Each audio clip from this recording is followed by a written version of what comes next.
So, Easter has come and gone. You maybe cooked up some eggs, dyed them, hid them, put them in your little Easter basket, and ate candy until you couldn't breathe. And when you wake up from your sugar-induced stupor, you've got all this Easter egg dye sitting around. You could pour it out, but consider this. What if you didn't? What if you were some type of miserable goblin who couldn't throw anything away and decided to make something with it instead? What if this was Let's Stitch, baby? What would you think about that? I don't really know how my brain works. I started by looking at all these colors and raising from the dead, and somehow I ended up in Pac-Land, so I bought some cheap white socks, and I'm going to turn them into Inky, Pinky, Blinky, and Clyde. Now, what is Easter egg dye made out of? I haven't really got an answer for that. I'm assuming the tablets are just dry food coloring, but as a first try, I'm treating this like I would a regular fabric dye. I'm heating it up in a small saucepan, and once that's hot, I'll drop a sock in, get it all coated up. Another big ingredient in Easter egg dye is vinegar, which is meant to make the colors bolder. And in this particular dye, we've got some oil, which was intended to give our eggs a marbled effect. Whether that will change how the socks dye, I'm not sure. Something about socks, especially cheap ones, is that they have at least a partially synthetic composition. Synthetic fibers don't take colors as easily as natural ones, so I'm a bit skeptical about how this will go, but once they've brewed for about 30 minutes, I'm going to put them through a rinse of warm water, then cold water to get rid of the excess dye. This is a moment of truth kind of situation. Let's see. Alright, my fears were validated because as soon as I hit these socks with water, they started to turn straight back to white. So, we're going to try this again. This time, I'm going to let them sit in the soup for another half hour, and then let them hold that dye for a few hours. I should have been wearing gloves for this.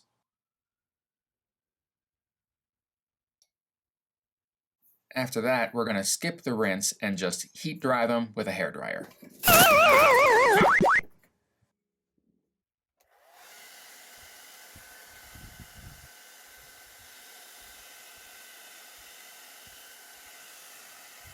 This pink is a nice color. I'm not sure if the dye itself just adheres better compared to the blue, but it looks much more even than my first try. Look at that consistency. Way better than the tie-dye effects we have down here. But this is what I expected, to be honest. And after I blasted that with some heat, I brought it down to rinse in the sink. I was a little concerned. But the water only washed out a bit of pink and most of the color was maintained. So, this is a win. Now I'm just going to get wild with it. We're going to just dip a sock in my little dye container. And if you add a little bit of dish soap, it's supposed to help the dye penetrate into the fibers. Then we stick that in the microwave for a minute.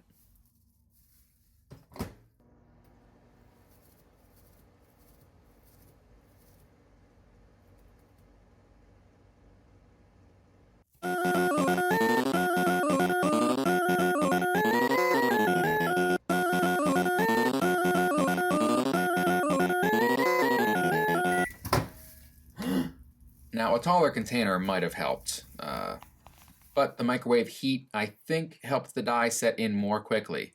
It's not something I would do with regular fabric dye, but since there's so little actually sunk into this project, we can experiment a little bit. Now, we've got some colored socks, and what we need next is to do up a pattern. This is going to be really simple. In fact, there's very little actual cutting in my design.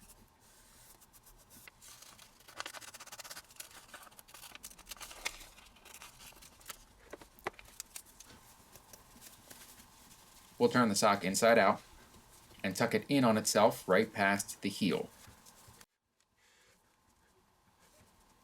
To hold it in place, we're going to pin it. And to map where the little ghost flaps will be, we're going to make some little snips right from the bottom. So with those segments laid out, we just want to stitch some angles along them. I chose not to bring them to sharp points at the bottom so that they come off a bit more rounded. After all the lines are stitched in, we might want to trim a bit of the excess fabric between the points. And when we flip it right side out again, we should have some nice little ghost flutes and this extra fabric at the bottom. That'll come in handy after we fill the sock with stuffing. It's really important to fill the points well so that they don't go flat, but we don't want to pack everything too full. With the doll stuffed, we want to cinch up the hole and draw these points in so that they stay clustered together. If we put a running stitch around the opening, we can pull the thread tight and maintain that ghostly shape. And then we can pull out the heel that was embedded in there and close up the hole with a ladder stitch.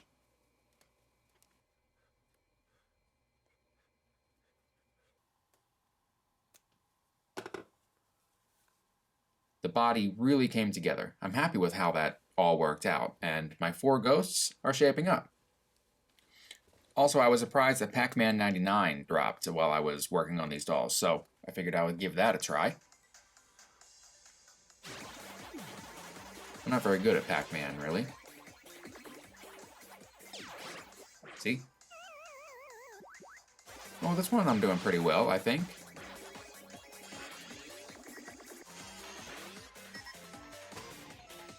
Nope. Well, that was fun. Let's put some eyes onto these ghosts and call it a day. Since I have plenty of these white ankle socks left over, I'll make my eyes out of one of those.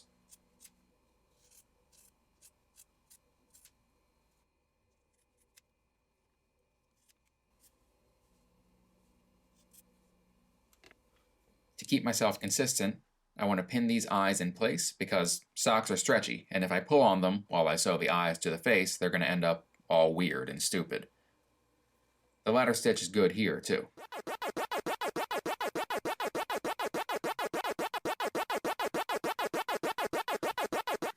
I like button eyes, and I have quite a lot of these little blue ones, so I'll be sewing these on for the irises. Maybe it's a matter of preference, and I think it's a case-by-case basis for me, but since we're dealing with ghosts, I'm going to turn these buttons 45 degrees to get an X shape on the eyes.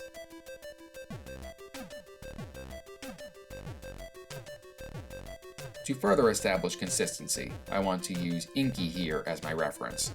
Like if I just went down the line, it would be kind of like a game of telephone. So instead, if you're going to be making matching dolls like this, try and base each doll off your first one.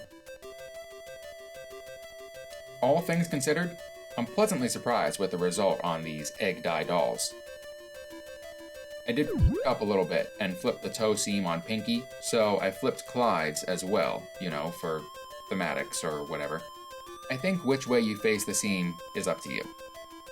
But now we've got some quick, easy, upcycled dolls to add to our collection of unnecessary nerd merch. And I don't know of anything else more satisfying than that. So keep making stuff, and I'll see you next time.